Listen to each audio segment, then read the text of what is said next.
Hello, ముందు మీరు item చూసేయండి. ఇది ఏంటి అన్నది నేను చెప్తాను. డ్రాగన్ ఫ్రూట్స్, దానిమ్మ, అరటిపళ్ళు. ఇప్పుడు వచ్చేసి మనకి పిస్తా, బాదం, కిస్మిస్, వాల్నట్స్.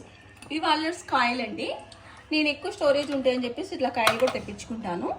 ఇలా వచ్చేసి ఓపెన్లో ఉన్నాయి, మన ఆన్లైన్లో పెట్టుకుంటూ వచ్చేసినాయి అనమాట. ఇప్పుడు ఈ ఐటెం అయితే ఇవ్వండి. నేను ఆల్మోస్ట్ ఇలా కలిపేసుకున్నాను. నేను ఇలా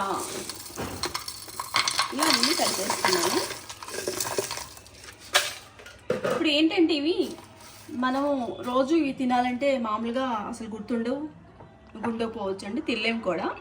ఇప్పుడు నేను అన్నీ కూడా మంచిగా ఒక్కొక్కటి గుర్తు పెట్టుకొని అన్ని సీడ్స్ అయితే నేను ఇలా స్టోరేజ్ చేసుకుంటాను.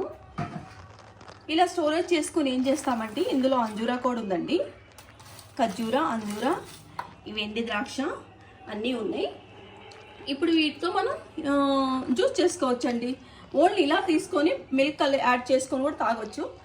నేనేం చేస్తానంటే ఇదండి, ఇలా ఇవన్నీ కొన్ని వేసేసుకుంటాను. ఒక 2 hours నానబెట్టేసుకుంటాను. దాంట్లో ఈరోజు బనానా యాడ్ చేసుకుని మిల్క్ యాడ్ చేసుకొని ఇస్తాను పిల్లలకి. లేదు ఈరోజు బనానా వద్దు అని అంటే దానిమ్మ ఇస్తాను. లేదు అంటే ఏదైనా ఒక ఫ్రూట్స్ నేను యాడ్ చేసి ఇస్తానండి. మిల్క్ మాత్రం ఖచ్చితంగా వేసిస్తాను. ఇప్పుడు మనకి ఏంటంటే ఇలా మనకి ఖర్జూరాలు వస్తాయండి, ఆన్లైన్లో దొరుకుతాయి, చాలా బెటర్ క్వాలిటీలో ఉన్నాయండి. ఈ కూడా ఏం చేస్తానంటే ఎక్కువ వేసుకోనండి, తక్కువ కూడా దీనిలో యాడ్ చేసి పెట్టేసుకుంటాను. ఇప్పుడు మనం ఈరోజు జ్యూస్కి ఏంటంటే ఇలా పెట్టేసుకున్నాను. ఇప్పుడు మీకు ఐటమ్ అన్నీ ఇలా కలుపుకోండి. దీనిలో ఏమేమి ఉన్నాయంటే పుచ్చ గింజలు ప్లస్ గుమ్మడికాయ గింజలు, బ్లాక్ కిస్మిస్, వైట్ కిస్మిస్, ఖర్జూర, ఎండి ఖర్జూర, అంజూరా, జీడిపప్పు, బాదం పప్పు, పిస్తా పప్పు, వాల్నట్స్. మీకైతే అర్థమైపోయింది కదా ఐటమ్. ఈ ఐటమ్ మొత్తం నేనైతే ఇలా రోజు అంటే రోజు ఇవ్వనండి, వీక్లీ 2 times ఇస్తాను పిల్లలకి.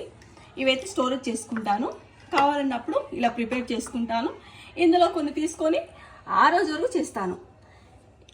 ఓకే, ఇప్పుడైతే మనం ఐటమ్ చూసారు, చేసే విధానం చెప్పాను. జ్యూస్ ఎలా వేసిస్తాను ఎలా అన్నది కూడా మీకు చూపిస్తానండి. చూడండి, లైక్ చేయండి. ఇప్పుడైతే మనం 2 hours నానిపోయింది కదా డ్రై ఫ్రూట్స్ మొత్తం చక్కగా. మిల్క్ అయితే నేను 1 glass తీసుకున్నాను. ఇందులోకి 3 బనానా తీసుకున్నాను. బెల్లం ఉంది కదా, తాటి బెల్లం 3 pieces తీసుకున్నాను. ఇప్పుడు నేను చక్కగా మిక్సీ వేసేసుకొని మీకు ఏంటనో చూపిస్తాను. ఇలా అయితే నేను బనానాని 2 piecesగా తీసుకున్నాను. ఇందాక సీడ్స్ నానబెట్టినప్పుడు లోపల సీడ్స్ తీసి మిక్సీ వేసుకోవాలండి. తీసి చూపిస్తున్నాను, మళ్ళీ మర్చిపోయి అలాగే వేస్తారేమో అని. ఇప్పుడైతే మనకి ఫ్రెష్గా మంచిగా డ్రై ఫ్రూట్స్ తోటి బనానాతో మిల్క్తో చక్కగా మంచి జ్యూస్ అయితే రెడీ అయిపోయిందండి. 1 week 2 times అయితే తీసుకున్నాం అనుకోండి, మనకి హెల్త్, స్కిన్ కేర్ కూడా చాలా బాగుంటుంది. అండ్ మీకు వీడియో నచ్చితే do like, share, comment and subscribe.